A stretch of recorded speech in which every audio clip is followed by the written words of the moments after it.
Hello. We're back. I'm very greasy and sweaty right now. Well, not that greasy and sweaty, but I'm not. Way to just out myself in the first 10 seconds of this track, but I'm not very clean, so I apologize for the appearance. We've been having a interesting week, to say the least. I've been very anxious. My job makes me very anxious, and I really don't like that. I'm honestly a huge control freak, and I don't know why I do the career of sales, where you absolutely, to the very last day of when they make the decision if they want to move forward with your vendor or not, you have no control. You only have control for what you put in. I try to justify my decision to work in this career by being maybe this is going to be good, I don't know, exposure therapy, and I can help handle this better. But then I think this is not fun. I'm not having fun. So I don't know. Sales is really hard. And it's very easy to fall into a negative mindset and woe is me. And I also really don't like that either, because it's not representative of me. I actually am so anti being a victim. But at the same time, it's similar to athletics. You do all this work, you put in years and hours and blood, sweat, tears into your training, and you ultimately can still lose the race or not get your time or not qualify for the championship. And that's the same as sales, and it's so tumultuous. So I'm trying to figure out how can one make a lot of money and have more control and ownership. I mean, all signs are leading to just start your own company, but I just feel I have some ideas. It's hard to get it off the ground, but I also do think that's the hardest part, is getting your idea off the ground and getting a minimum viable product, an MVP, available to the public, if it is a physical product, which my ideas would be.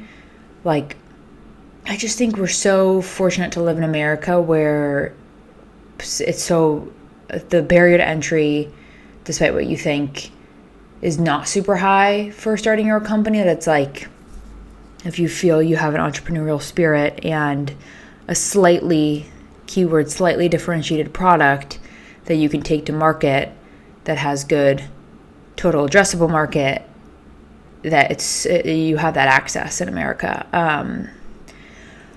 So it kind of, I don't know, I'm just thinking about it. I would want to do it. I just have a lot of questions, and nobody in my network knows the answers to any of this. So we're figuring it out. But yeah, my job is really stressful, and it's really, really stressful, and then it can be really, really chill.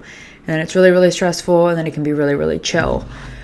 And to be honest, I've gotten better with handling the stress over the years. I think it's hard working from home because you can't separate your work and your life. I'd say one thing that was a huge game changer for me was moving my workspace to the living area instead of working in my room. I felt my mental health was not very good when I would work in my room, and it was such a simple adjustment, and I didn't think that it would have such positive benefits, but it's been incredible working in my living room.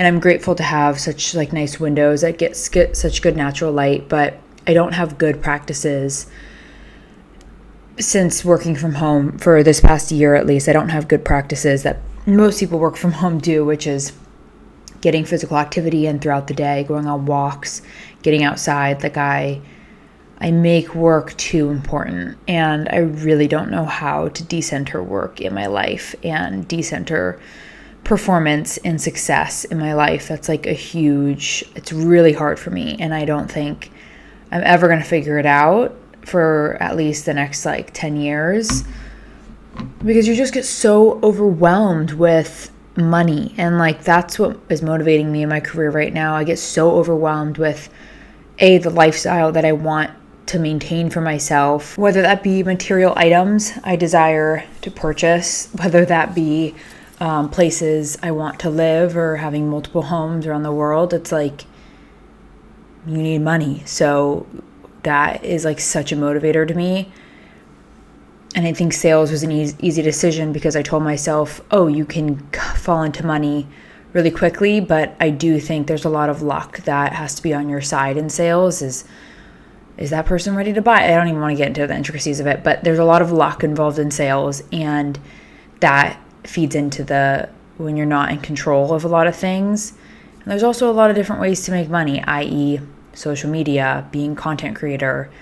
Seems like not an easy job per se, like you really do need to be consistent with it, but I know I have a great work ethic and I know I'm a very consistent person, that I think having that type of ownership would be incredible, and like owning my own business would be incredible. I just don't think hiring people and being able to delegate tasks would be easy for me. I think that would be the hardest part of being a business owner, is trusting other people to do the job as I would, or hopefully even better than I would. So we'll cross that bridge when we get there. But if any of you are ever pondering, it actually was pretty funny. I had posted, TikTok is really weird. Like all of a sudden all my stuff is trending and people are liking stuff from all over my feed because I just like post whatever the heck I want. But some girls had been reaching out to me regarding one of the videos I posted that got like 20 likes. Like all my shit gets like 10 likes, 20 likes. And they were like, oh, I'm really interested in pivoting into tech sales. I think there's more of a surge in interest in technology with popular companies like Google and Apple and Nvidia and Tesla. I think tech is such a like sticky name right now that it's either fooling people into thinking that it's the right path for them, or is genuinely people are curious about it. People really don't know a lot about it. And it's been really interesting to learn that because I speak with these girls and I like give them advice. A lot of them are fresh out of college and they sound so young and so cute and like so naive. And I'm like, oh, stay pure forever. I'm sure people feel the same way about me when I talk to them about careers, whatever, they're significantly more experienced than me. But, yeah, it's been interesting. I've been giving them advice on like how to break into sales through like the entry level roles of a sales development representative or business development representative. And it's just their questions are so cute. And I really do enjoy speaking with these girls and these women, because it's like, it goes both ways. I'm so happy to help you. Like I had people help me in my early career and still help me today. And you have to pay it forward. And it really like, it gives me joy and like peace speaking to them. But all that being said is whether it's just in my domain, there's more of an interest in tech sales than I've seen before. And that's probably up for debate, because I'm sure when things were really starting to accelerate with the companies I mentioned, I'm sure it was way more competitive. So maybe it's just like a small trickle.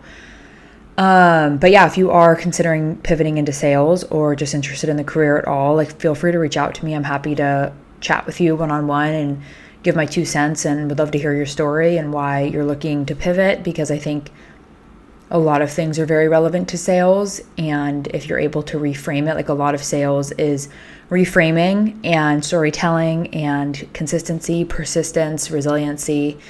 And it's basically like a communications major. Like you can, if you're good at shape-shifting words and telling a story and telling your story uniquely, you will be a great salesperson. It's more nuanced than that, of course, but I think a lot of things are very similar to sales or have sales involved, sales adjacent. But I don't want to talk about career. I really just want it off my mind right now.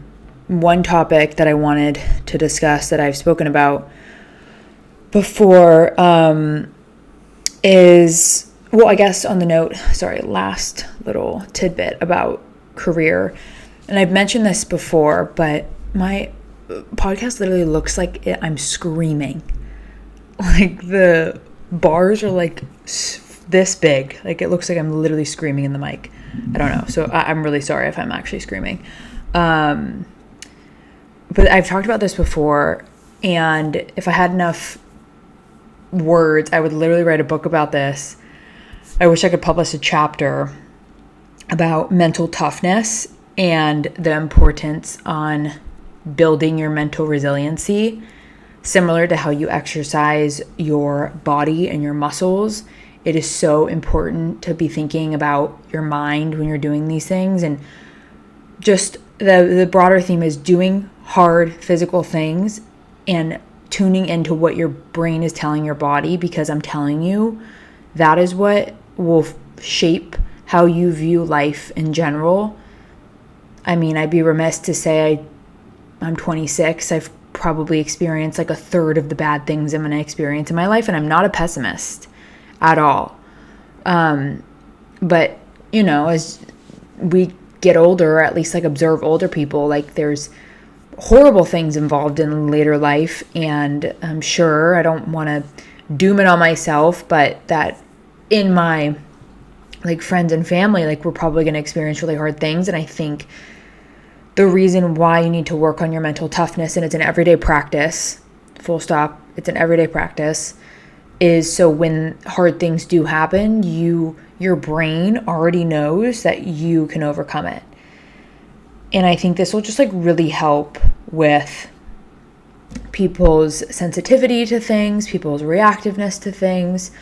We are a super reactive society these days, just with social media. It's literally poison. I'm like so addicted to my phone, which is like probably not helping with the anxiety levels. So I'm actually going to declare right now, I'm not going to look at my phone anymore, especially when I'm feeling really anxious about work. I'm not going to go on social media anymore. I think that's actually such a great but social media has been conditioning us to be super reactive because we're overstimulated. We're getting new content every flick of a finger, and you have control over it too. So I feel like you're signaling to your body, like I'm doing this to myself, and I have control over this. Like this is voluntary, which it totally is. But it's too much instantaneous sadness and happiness and laughter, humor, nostalgia. Like it's just crazy. Like our brains are not designed to be like have that drastic of a change of emotions. Like that's not normal. And we're so hardwired this way now that it's hard not to be, but that also plays into reactivity when things don't happen. And maybe this is why people think like millennial, or what am I, Gen Z, are like lazy, because I think either we're so overstimulated that we just shut down, or we are super, we're so overstimulated that we shut down, or what was my other example I was going to give, that we are like obsessed with just newness and the next thing, whether it be good or bad. Like we need constant change. So we're always thinking could the grass be greener? Just an unsettled feeling. So maybe that we're not like investing ourselves as wholeheartedly as we would. I don't think I do either personally, but what I do know is when I'm not only in a volatile career, but I do see that I have more volatile mood swings dependent on my job that I don't think are healthy or sustainable, which A, is putting me in check. Is this a career that I can be in long term? Definitely not. But B, it also, to my point of maybe it's exposure therapy, it's helping me be more aware of my tendencies. And if I were to apply this to real life, how can I not be so reactive when I go to the doctor and get news I don't want to hear, when, I don't know, my kid is like really sick, or like just when bad things happen. Like you can't condition your body to think it's okay to have these like volatile mood swings. And that's a learned pattern, and it can be unlearned with mental toughness. And this is as simple as a lot of us hate running. Like, truthfully, it's not my favorite thing to do. I do think I get into a groove, but I have to be in a certain mindset to want to go on a run. And I also just run like way too fast, and it's like not sustainable, but good thing I'm running the marathon, so I can hopefully learn how to pace. but is putting your body through physically hard things is so important to build mental resiliency, because you have to tell yourself, I'm okay, it's okay, I can do this. I'm okay, it's okay, I can do this. And when you're signaling that you can do a physically really hard thing, that you can put one foot in front of the other and pick up your feet and not fast walk but run, that you can lift a heavy weight multiple times in a row, that you can endure a hot workout, that you can, as simple as just do something uncomfortable physically, enter the room filled with corporate men, and you have nothing in common with them, but whatever, like, what are you going to do? Go hide in your hotel room? Like, doing and being aware of, like, that you're putting your body in uncomfortable positions, but you're telling your brain that I'm okay, I can do this, I think is so powerful for building mental toughness over time, and is going to be a huge thing that I rely on in my career and training for my marathon and my relationships, is knowing that I can get through this, and that I've worked on my resiliency and training myself to be okay through hard things, and that we will get out on the other side. And I'm going to continue to work out this, because it's an everyday practice. And I always tell people who are going through hard things right now is like, I don't want to be insensitive I don't tell all people this, because sometimes it can come off insensitive, but like through breakups and stuff, that in a year's time, you'll look back and you'll feel like really sad for yourself that you were so sad then. But in a year, you're not going to remember how sad you were, really. Like, our brain is crazy and does crazy things and shuts off memories and shuts off like recollection of like really hard times to protect ourselves. And you can help that side of you, of that protection, by also contributing to it with building your mental resiliency and toughness. But we forget, as humans, we're designed to forget hard things. And I think also that's honestly a pretty good thing, because there's no need to hold everything in. So that's my spiel on mental toughness. And it always comes in handy when, specifically in my career, which has been like the source of a lot of my stress, is when it's tumultuous. I just go back to, what are the things I have today? Can I get through this? I'm not saving lives. I'm not an ER doctor. I don't know if any of you are watching The Pit.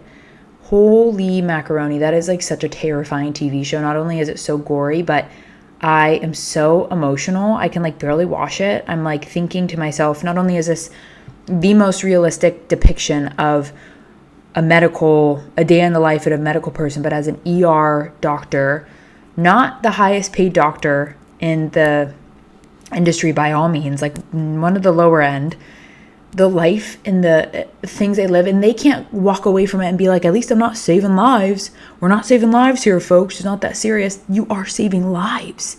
Like, people's lives are at risk, and they're in your hands. Like, holy pressure. Oh my God. The mental resiliency that those people must have. God, I wish I could talk to them like crazy. And so noble. What a noble job. There's definitely some disassociation that has to happen there. I don't think I would be able to survive normally if I watch people die in front of me like that. I'm not built for that. I'm not mentally resilient enough for that. But these folks are, and to know that about yourself, to get into that career, or maybe not know, but then you get in and you're like, I got to know this now, is inspiring. And yeah, I can barely watch the show. I'm like, get so teary-eyed every single time there's a new case, and it only is around one day, one shift. Every episode is 1 hour. I'm like, what? No, that's horrible. Yeah, also fun fact, I actually, for the first time ever, had Dubai chocolate. Delicious. Holy moly, I spent $20. Are you kidding? $20 on a chocolate bar? What? Ugh, and I walked like literally to Midtown for it, because I was like, I just need to get out of the house. And I literally ate the whole thing. I literally ate the whole thing. I had to throw away like the last few squares, because I was like, Faith, you can't do this. And I just like I just like literally stood by a trash can, and I was like, oh, get rid of it. Get it out. Scram. Yeah, it was delicious. The pistachio Karofka, whatever the heck it is, delicious. I highly recommend. And hopefully wherever you live, it's not $20 also. So the main topic of what I wanted to speak to today was and I think this is going to be an ongoing series, and I'd love to get Dylan's perspective on this as well, is the ideation of relationships and just my observation of coming from, I mean, I hope this doesn't come across annoying. Like, I genuinely am so curious about dating and like how people view dating in this world. And Dylan's been telling me that I've been like on a preachy soapbox lately, but I think I'm a daughter of Kirk Dunn. That guy yaps like crazy and preaches like crazy, but it's been that side of me has been really activated lately because like I've been giving advice to like all these girls and, you know, doing these things and giving back and, you know, being charitable. But all my friends that have moved here, most of them, like 90%, have had a stint of dating in New York. And it's been really interesting just like understand a little bit more about their journey. And overall, I think there's a surplus of women here who, there's a disconnect. I think a lot of the men in New York men are so activated by availability, and women are so activated by exclusiveness and exclusivity. So there's a disconnect between the two genders because men go on the apps and they see a surplus of women, and so they're like, okay, that sounds fun. Like, it's their only concern is it's expensive to date here because most of the time they're paying for like a lot of the dates. For a woman, and I'm generalizing, but I would think that most of us, after, you know, a couple dates, ultimately are looking for like a deeper connection. Not even like a date, but like just like companionship.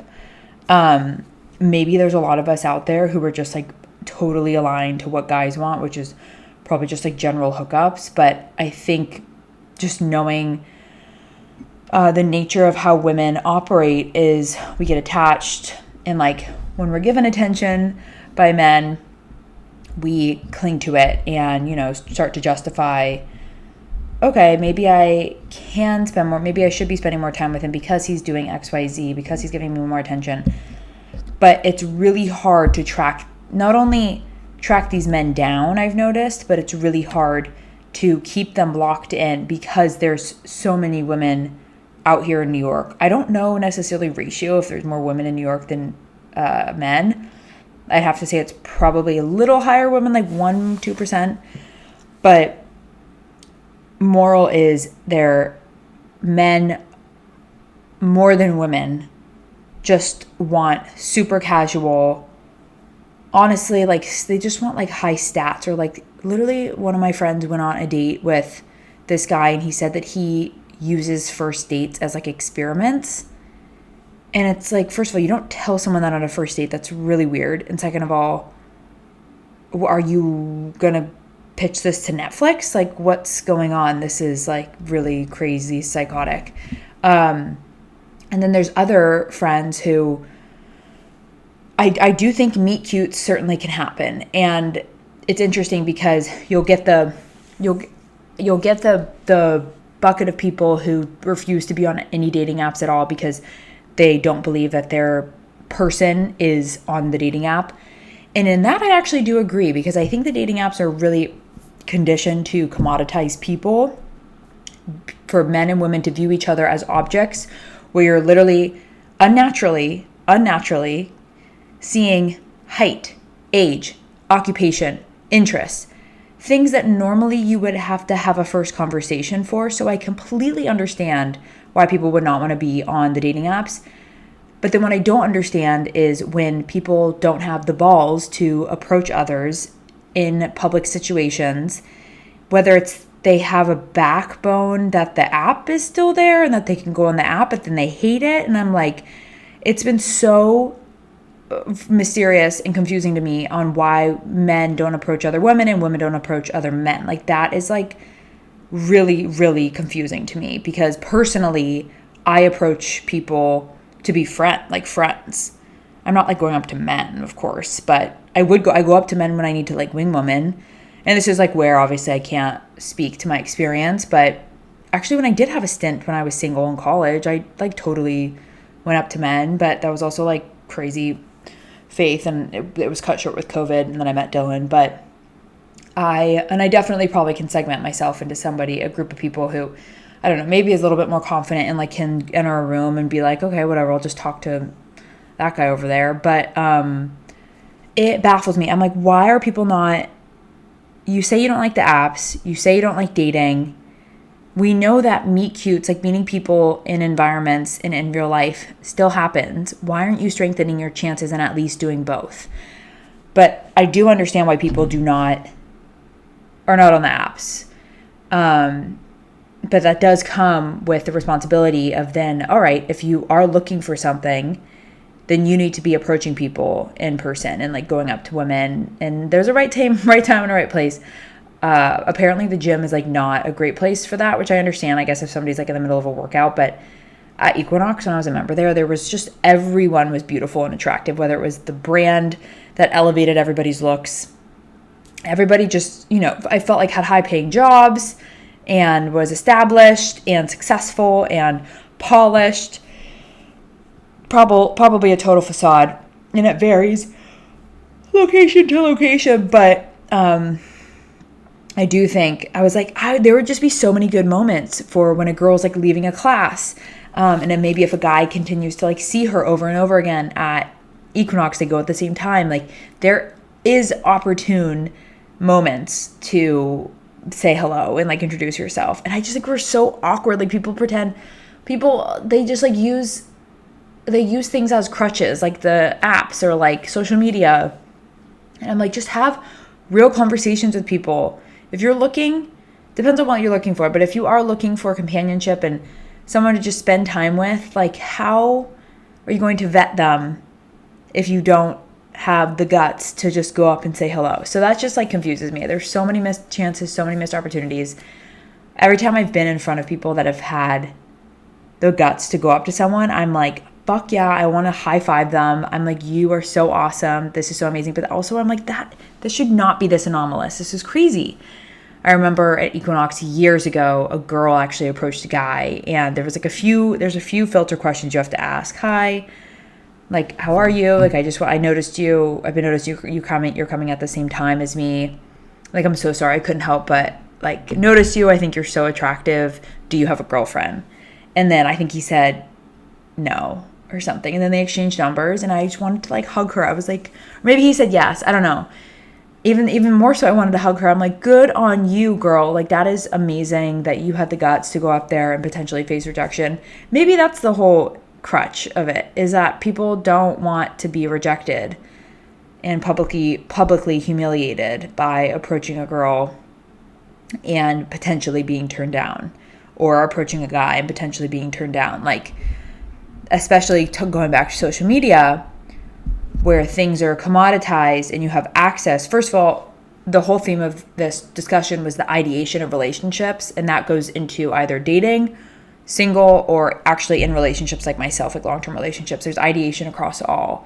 The ideation in single relationships happen where I think there's a miss and a disconnect when people don't want to go up to others, whether they know that they can go back to the dating apps or whether they don't want fear of rejection. We have viewed people as objects on social media. Not only do men have access to the most beautiful women on Instagram, because social media is for the girls, like 100%, where they have access to seeing all these beautiful women every single day on TikTok and Instagram and YouTube. So that naturally they put a beauty filter on any woman that they ever want to be with, because they see that there's so many beautiful women in the world. So they're like, why aren't they here? I'm going to wait for this beautiful like populace to come near me. So they're like holding out and always comparing people to, this is all speculation, by the way. And then for women as well, in single relationships, I feel they probably see an ideation of women who are in long-term relationships. And this is how I can relate to this as well, is there's a lot of ideation around being in relationships and being in a long-term partnership where you get companionship, you get someone that understands you, someone that you can spend significant amount of quality time with, especially if a lot of your friends are in relationships. Like, it's really hard to not want that for yourself, or not at least think that that's something that you need and like is a fulfillment in life. I think it's hard for women to justify their singleness. I'm sure they are asked way more frequently, are you dating anyone special in your life? Every single time they come home, if they haven't been with somebody for a long time. I'm sure that's just like a question that's asked women more of, and that just dates back to decades and decades. We haven't outrun that like stereotype yet. But there's an ideation of how women view relationships, that it has to be perfect. And this is a topic that I think I can speak to with more speculation and with more observations, is why I think it hinders women, this ideation of relationships and the commoditization of dating on apps, is it actually reinforces a woman's pickiness and makes them think that they can be extremely picky and acquire the things of like the icks, which are just like hilarious. For those of you who don't know, icks are literally small pet peeves that women try to deem as like completely write-offs for men, i.e. chewing really loud, i.e. not opening doors for you, i.e. not paying for the first date, i.e. what are some other crazy ones, i.e. like wearing rain boots, i.e. like eating, like slicking their fingers, like just stupid shit. And the icks are fully ready to fire on the first few dates because women are looking for a reason to not like them anymore and just go back to how things were and be scrolling or just like admiring cute guys on social media. Again, depends on what you're looking for, but we definitely are very harsh on and judgmental because social media and the commoditization of dating apps has allowed us to be even pickier than we ever have before in our life. And I don't think that's necessarily a bad thing, but when I do think it becomes a bad thing is when we are writing people off really soon and when we're not giving people, second or third chances. Like I can't even tell you the amount of times, I mean, I go to like a lot of different workout studios, but I've maybe met someone and I'm like, oh my God, like judge them right off the bat. I'm like, whoa, like not nice. She's not nice at all. And the next thing I know, we're like best friends, exchanging numbers and doing all this. So if I view it similar to just like regular relationships, there are some things that you can write people off for, like if they actually are like mean. But I do think you view it as like a friendship as well. Like you don't really write off a girlfriend in the first engagement because she did something, or like it would have to be really, really bad for you to write her off completely.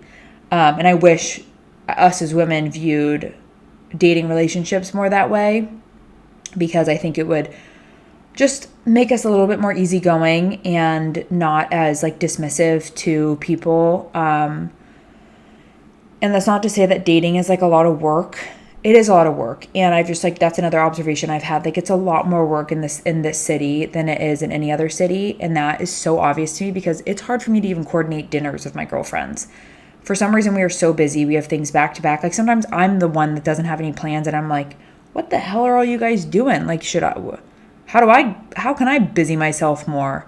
So, I can't imagine then with dating, which is like even a second layer because your friends are probably your priority. With dating being a second priority, like it is so easy to be like, this is too hard. And that's also too, I had a conversation with my girlfriends too. The guy kept canceling. It was first a matter of like, are you writing him off too soon? Let's give him another chance. And like, she's great. She's so easygoing, so adaptable, so positive. And then it got to the point where he kept rescheduling and it was like, all right, it shouldn't be this hard. Like there is a happy medium between it's a give and a get. It's a give and a get. It's a sales process. You outbound, you vet your prospects, you disqualify and qualify, you kind of tango and teeter around. Let's do this, let's do that. Maybe you cancel once, but it needs to feel like it's an ebb and a flow, like waves, and it shouldn't be that hard. Unless you have some like cosmic pulling to this person that would make you want to see them after they've canceled twice. But we had a conversation with her and I was like, it just shouldn't be this hard. She's like, no, it should not be this hard. Like, I don't even want this that bad. And I think it's really good to have those thresholds to yourself of like, all right, 2 cancellations. Sorry, I don't have time for this. Like I have a lot of priorities in my life. I have a lot of things I want to do. No. But when it comes to like, oh, like, I don't know, didn't really feel a vibe the first time. Like, no thanks. I'm like, we gotta let this happen again. Like, we can't do that. That's my advice. And then where it gets also equally as interesting is in the ideation of dating relationships and then also long-term relationships. And this is all based in social media, because what was the term ideation before social media? I don't know how people would ideate. I think they just would fantasize through books and potentially see into glimpses of people's lives when they would go, whatever, visit their friends. Or ideation has gotten a whole new meaning with social media. And with ideation of relationships, this is something that has become more clear to me and made me like question my relationship stability and like, am I being treated the best way I can? Like, probably having good checks, but at the same time, I'm like, this is just not necessary. For example, going on social media and on Valentine's Day, seeing the Valentine's Day is for the women. Men need to be getting you this bag, these roses, making you dinner, doing all these things. I'm like, whoa, hold up. I do agree that Valentine's Day is definitely for the girls, but we're missing the whole point that it's like Valentine's Day it's a day of love. It's not just like your partner love, it's your family love, it's your children's love. It's a day of celebrating love. And it's not, you shouldn't center yourself in that, and you shouldn't have these like wild expectations of your partner. If you are with someone who wants to spoil you and do all these things for you, that's amazing. But let's not blanket statement think that this is something that all men should be doing, because we are setting men up for absolute epic faceplant failure, because most men are not like this. Truly, for me, I think I'd be like, are you on drugs, Dylan, if he did this for me? It would be really nice, but I don't expect that, don't want that, don't need that in a relationship.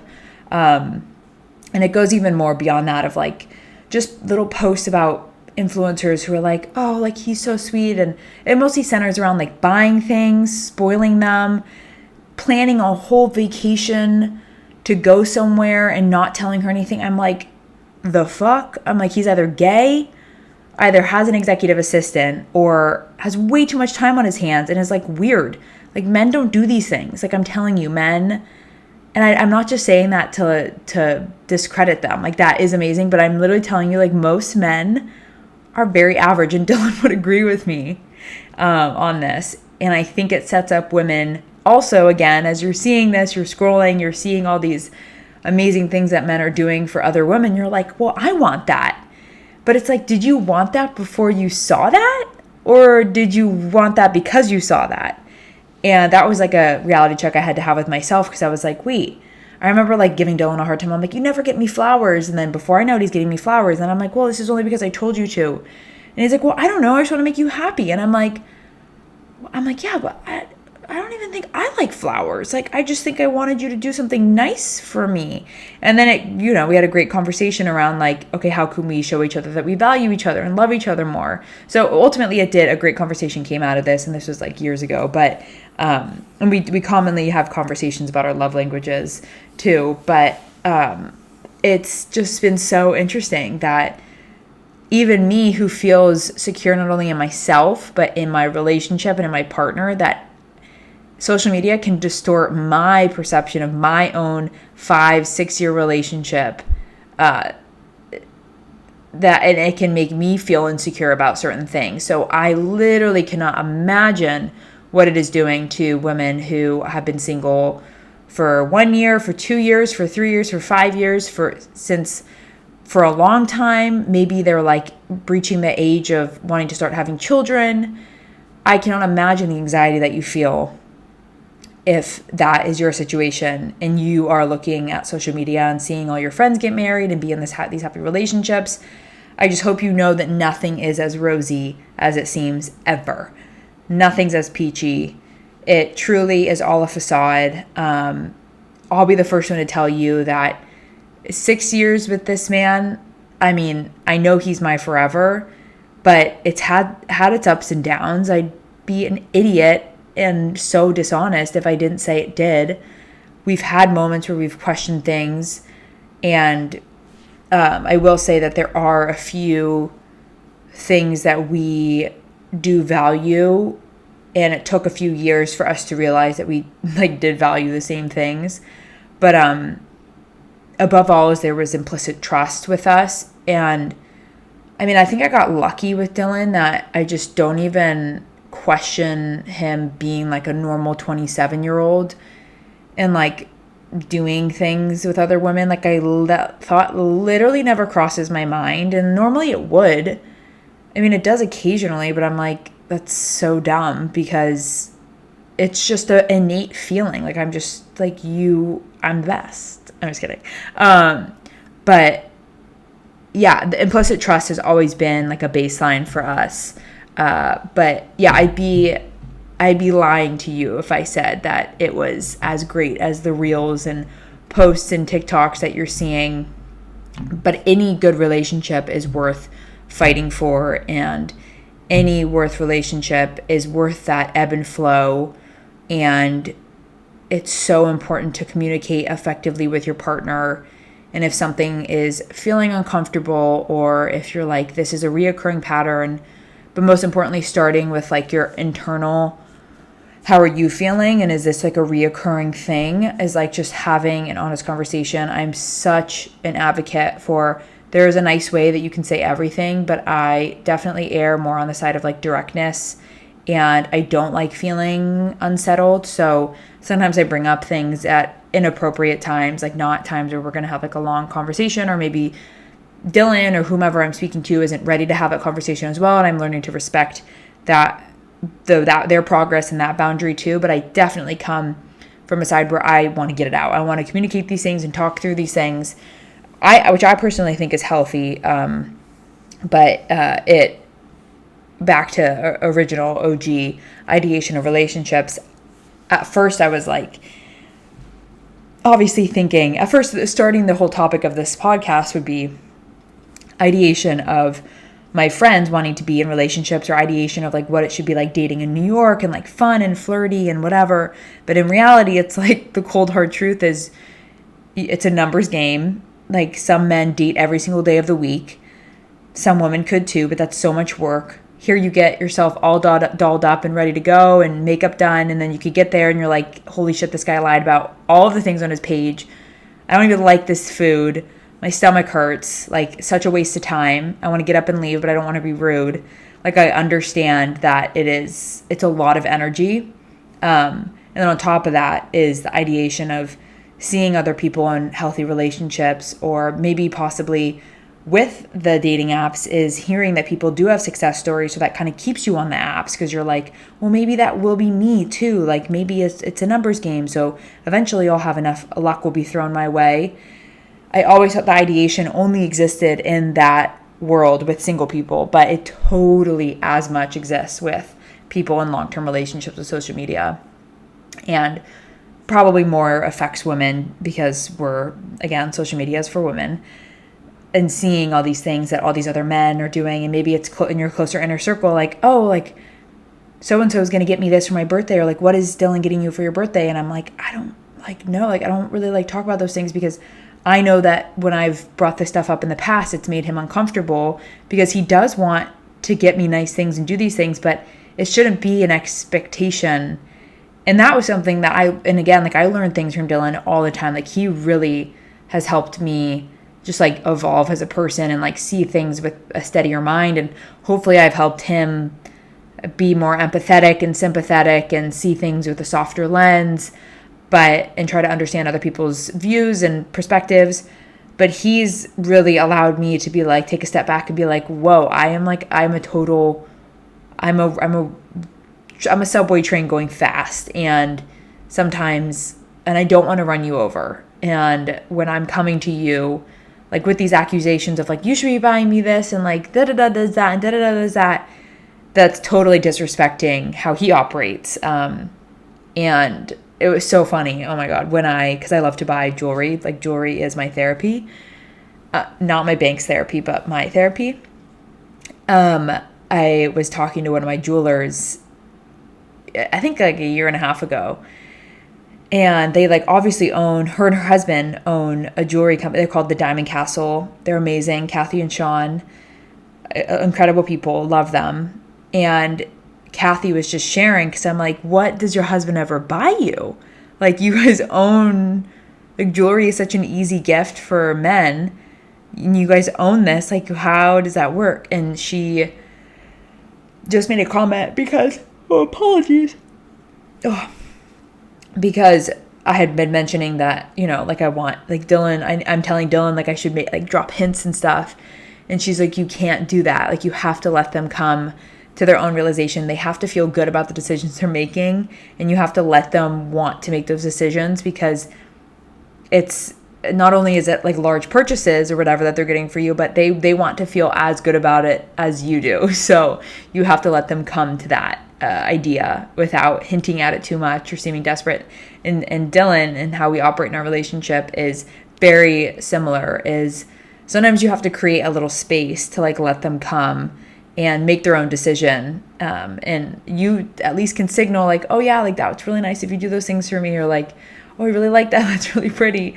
But, and then how rewarding, I guess it would be for you. And sounds super like surface level because I'm talking about material things, but even so much as like picking up more household chores around the house, or picking up more chores around the house, or like planning things. Like sometimes you can drop subtle hints, but you have to create room to let them come to you and do these things and like action them, because it becomes a practice and a learned pattern versus something like a kid, like a toddler. You like, do this. They're not robots. Sometimes they're not the smartest, but they're not robots, and they're humans too. But yeah, hopefully this related to some of you guys. And if you guys listening who are single are like, Faith, STFU, you shut up. Like, this is crazy. Like, let me know. Like, I would love to have people's perspectives on here who felt like they've really dabbled in the dating pool, specifically in New York, and have a way different perspective than me. Like, I would love to hear it because I'm so curious all the time. Like, it's always something I'm asking my friends about, and just such a interesting topic of conversation, and probably less interesting for them, but I'm on your side. So I'm here to help. I'm here to wing woman. I'm here to encourage, and I'm here to tell you that not everything's so rosy and merry in romantic relationships like you see. So anywho, hope this was helpful. I'm going to go degrease myself. Bye. Bye. Yay.